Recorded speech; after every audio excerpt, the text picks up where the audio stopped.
Good morning, everybody. It's over a week now since the fires on Maui devastated the town of Lahaina and other communities in the western part of the island that we've all heard about. And it's absolutely shocking. But the information that's come out since then would confirm and lead anyone to believe that this was deliberate, and the level of incompetency from multiple agents and multiple people who should have been there to assist and save lives and who didn't, as all seems to collude together to it would lead one to believe that there was a conspiracy to burn this town to the ground and kill as many people as possible in the town,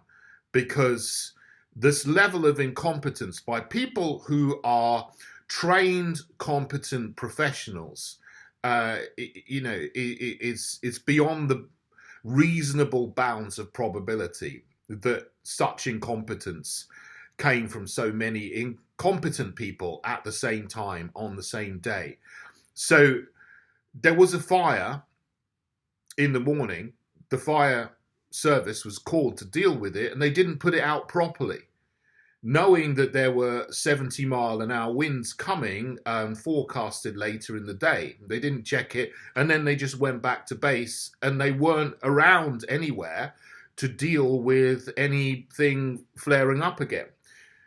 The warning sirens were off. The sirens that would go off in if there were a tsunami or any other natural disaster, or even for a test, and they didn't go off when the fires started, even though there was also hurricane force winds going off as well, and in the island, the water pressure in the water system was very, very low, so there was no chance of any homeowners using the water in their own houses, or hydrants or hoses they have to put out the fire when it came to them. The schools were closed, perhaps because of the hurricane, but then many children were just at home unattended when there were these hurricane force winds and fires going off, and no one was there to warn the children. That should have happened with the sirens. Police apparently directed people who were trying to flee in their cars and vehicles onto Front Street, the road that goes alongside the waterfront and out to the highway, so they could have escaped.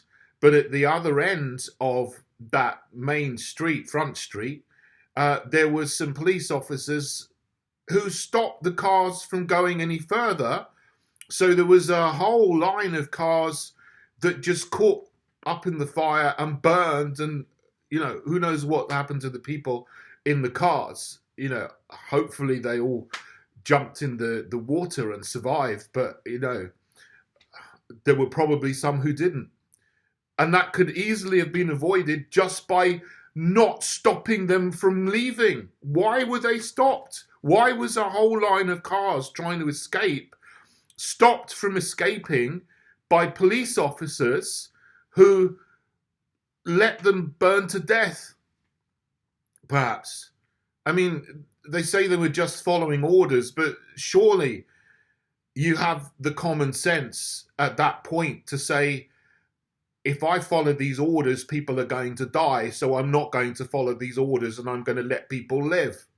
I mean, what does it take for you as someone who I imagine has some intelligence to be a police officer to stop people from escaping in their cars when a fire is coming up the road towards them, and you hold them there? When do you stop following those orders? I mean, how many cars have to burn? How many people have to burn in their cars for you to say, "Oh, this is not a good order. Oh, I'm not gonna follow this order anymore"? I mean, and who gave the order in the first place?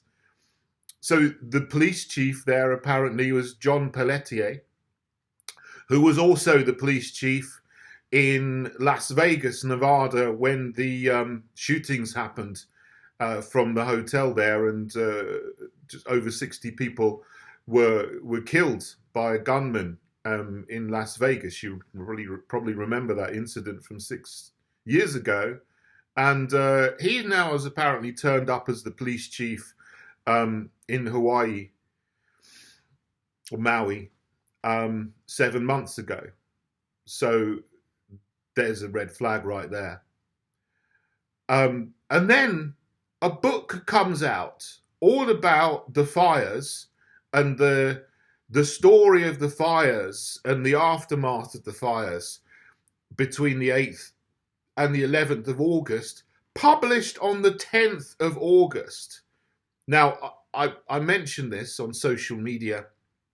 How can this possibly happen? How can someone possibly write a book 2 days after the fires happen, or, you know, that's published 2 days after the fires happened, and when the aftermath is still going on, and writing about things in the future? How can you publish a book on the 10th which talks about what's happening on the 11th of August as well? That's not possible. Either it had to be pre-written to be published, you know, and probably someone, you know, you imagine that this is all part of the conspiracy, perhaps. Now, the response I had on social media was, well, it was probably written by AI. Well, okay, so if it was written by AI, okay, that may be true now. But I mean, seriously, within writing a book about this within an hour or two, a day or two of the fires, even if it is written by AI, is, yeah, grossly distasteful, I think, to say the least. But, you know, it looks as though this has been all pre-planned and pre-orchestrated in some way. And in the aftermath, many people brought food and water and petrol, gasoline, medicines to help the people who were still alive, and were blocked from giving supplies to the people by the emergency services, FEMA and so on. What level of, you know, incompetence or wickedness do you have to stop people from helping other people? When you have all the resources to give to them, and as Tulsi Gabbard, the representative for Hawaii, former representative for Hawaii, I think, said on social media yesterday, that they have all the resources to help every single person in all of the towns and communities that were affected right now, that could start rebuilding their lives, give them food, water, medicine, vehicles, start building their homes again so they can move back in relatively quickly. But nothing is happening from these, you know, emergency services, federal emergency services, state emergency services, who have got all the resources to help them. But then they're also blocking just ordinary people, just in an amateur way, the best way they possibly can, trying to help other people in these areas. I mean, this is beyond belief to me, that the people who can help are not helping and stopping other people from helping them. And Joe Biden, the president, who has given hundreds of billions of pounds to the corrupt president of Ukraine, Zelensky, in order to escalate and prolong a war which doesn't need to happen. So hundreds of thousands of people have been killed over there completely unnecessarily, with American money and also British money and German money and French money and so on, from all countries of the West. which is our collective shame. But how much has he given to the people of Hawaii, of Maui? Less than 2 million. So he's literally given 10,000 times as much money to the Nazi-infested Zelensky regime as he has to Americans in America who have been affected and devastated by the worst fire disaster in living memory. It says it all, doesn't it? Because they want to build back better. They want to build their smart city in Lahaina and do all this development of high rises and horrible soulless tower blocks that people will live in and not move and be confined to 15-minute cities and controlled by AI with smart meters and smart grids and facial recognition and all this stuff that they want to bring in everywhere, and they want to test it on this beautiful community. And there's a ban on building modern buildings there because it's a traditional community, but now they've burnt it all down, and so now they say, well, we're going to build it back how we want. And another thing that is also very suspicious is that the authorities have put a total ban on media from going into Lahaina town to film and report from the town. There's no mobile phones there, there's no internet there. And now they've even put a ban on drones from flying overhead and doing aerial photography of the area.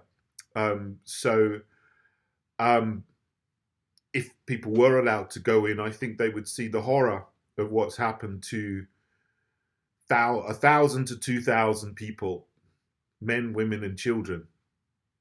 And they don't want those kind of things being seen by the world, because then people will really turn on them.